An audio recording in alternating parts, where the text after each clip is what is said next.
This is Andi Purewal for Boxing Social, and I'm delighted to be joined by the Thrill, Jordan Gill. Jordan, we've just had your press conference here for your fight with Dominguez on Saturday night. How did you feel seeing him face to face? Well, not the first time I assume, but first time being able to look in his eyes with a stare off? It was alright, it's same old, innit? You know what I mean? You see the same thing every fight, you look in their eyes, who knows what they're thinking. I can't translate for him, but I think he said we're going to have a good fight, but who knows. Does that maybe make it a little bit difficult for you in terms of, because you can't understand him, you can't really, not necessarily have a back and forwards and try and tell him, oh, I'm going to beat you and this, that, the other, but you just don't get that extra bit of a bite to the fight which might motivate you that bit extra?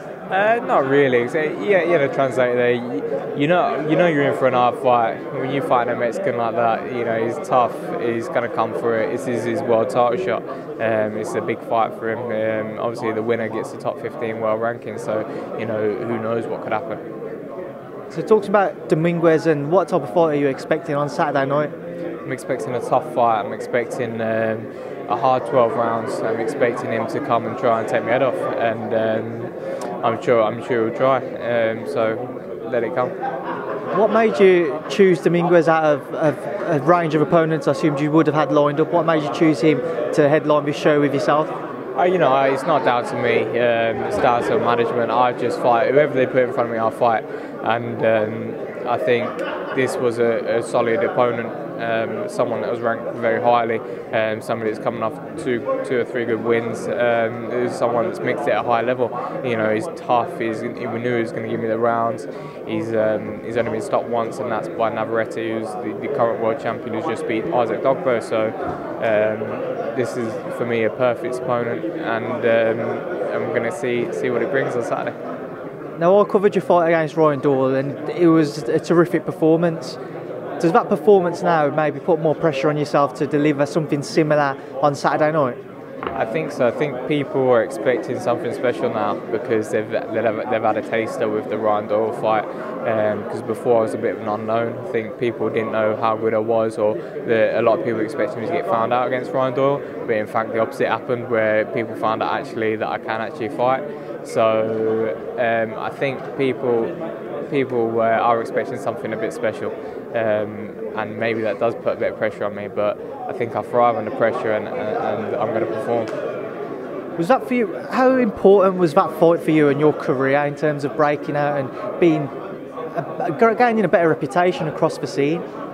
Very important. You know, every fight you want to move forwards, and Ryan Dill was the champion. He'd just come off a massive win against Reece Bellotti, a knockout win. So for me to go and knock him out or stop him was ideal, and I think that's a performance that made people really stand up and take notice, and that's exactly what you want. And now every fight I want to keep stepping up, keep fighting for titles, keep moving forward, and obviously get to the final goal of being world champion. Now, you've just mentioned world champion. You've obviously vacated your Commonwealth title to fight for the WBA international title, on Saturday night. What made you decide to vacate the Commonwealth title and fight for the international title? Well, for me, I think there was no other option to fight the mandatory challenger for the Commonwealth title, and I think from a TV point of view, he wasn't a big enough fight for me to headline.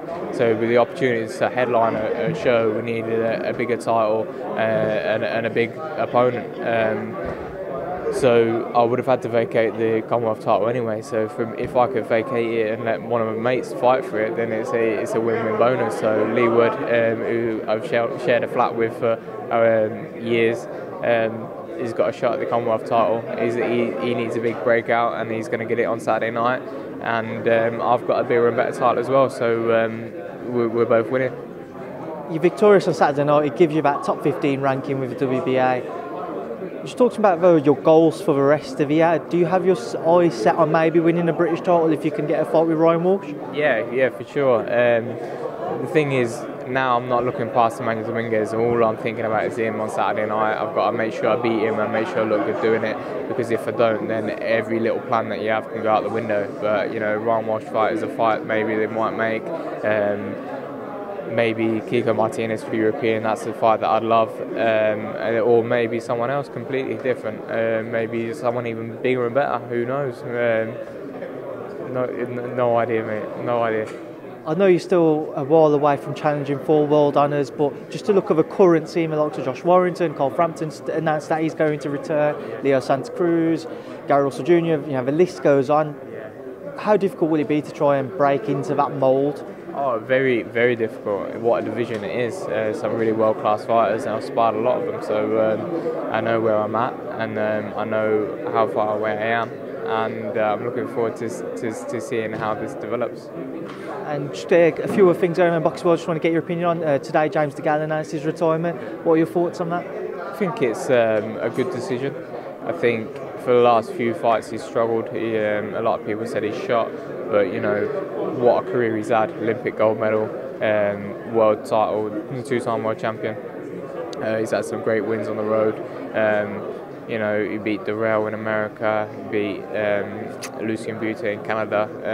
You can't argue with his resume. And what a fighter! He's made plenty of money. He can sail off into the sunset and be happy with what he's achieved. And I wish him all the best. He's a very nice guy. And to touch on the heavyweight scene, Tyson Fury announced that he wants to have a warm-up fight before looking to have a Deontay Wilder rematch. With him signing with Top Rank, and then you've got Deontay Wilder with PBC and Showtime, and AJ with Matchroom and DAZN and Sky. Do you think those network politics will stop a potential fight between either of those three down the line now? Yes, I do, because it's all about politics in boxing, isn't it? Everybody needs to be on the same sort of wavelength to make these fights happen, and I think the trouble with the heavyweight scene is that people aren't actually on the same wavelength. So it's a shame really, because everybody wants to fight each other, but sometimes it just doesn't happen, which is a shame. But it's going to be interesting to see how it all plays out. And finally, just keep on the heavyweights. You've had one join your gym recently, Derek Chisora. What's it been like having him around? He's funny. He's a big character. He's completely different to what people think he's like. He's just like a big kid, but he's funny. Yeah, he's a nice guy. Can't fault him so far. He's a good guy. What do you see in him when he trains? Do you see an ambition in him that he wants to try and find himself in a world title situation, or he just wants to have a good last couple of years of his career? What do you see in him in terms of his drive? Do you know what? I was really surprised how driven he is, because I thought, he's had a long career, he's come to the end, I thought he was, and he's had a lot of hard fights, and I'd expect him to be a lot more war-torn than he is. He's shown so much ambition and willingness to learn. You think when someone's had such a long career that they've had and been in so many high-level fights, you'd have thought that they're sort of not ready to learn, but he's so ready to learn, and he can't ask enough questions, and he can't do any more than he's doing. So so far so good for me. I've been impressed with him, very impressed, and the improvements that he's shown already in a week is unbelievable. So I'm hoping he can get himself into these big fights. Was you surprised when he turned up for training? A little bit, yeah. But it's weird, isn't it? Because you go to these big fights. I was at the Dillian White fight in December, and I was literally not even 10 metres away from the ring. And you see these big guys knocking lumps off each other. They seem like unreachable. And then the next day they're in the gym, and you're chatting to them like just any normal person. So yeah, it's weird. It's just strange. Well, Jordan Gill, I've kept you for long enough, so appreciate your time and thank you for speaking to Boxing Social. Thanks for having me. Cheers.